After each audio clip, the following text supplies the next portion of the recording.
او كارجا طبعا عملوا كارجنا رويشتبون حلو السفرة شي عالي رويشتبون إيدي لمنطقة لاي دافري كويد وزمانوا او كارجا طبعا بيشتر معلومات مال السري هبو كوا شلون بحكم ويكا من لو خوم زور بناو شاخواني دكينو بدشتو دركان دادا قرين دمن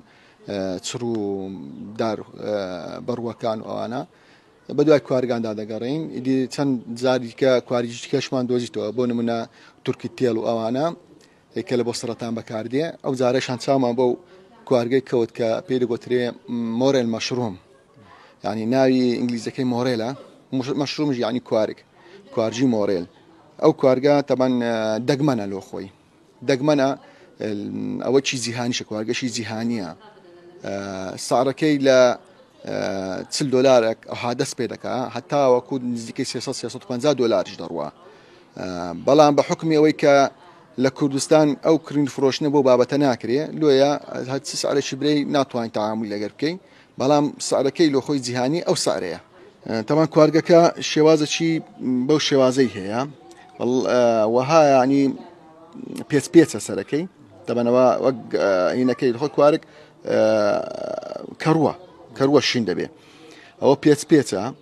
ايدي دبي ناوي شي كلور بيه يعني بوج بيه كنايك بوج بو او تواو كوارجي مور المشرومه اجرنا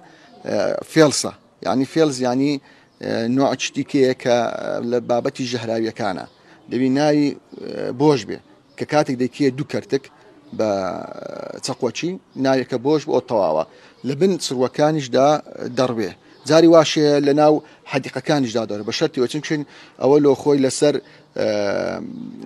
دار وقلاي وشكو او بابتانا شينا بيت هاوشي هر همو كوارجتشكا بلام شي كيدي بي زورزر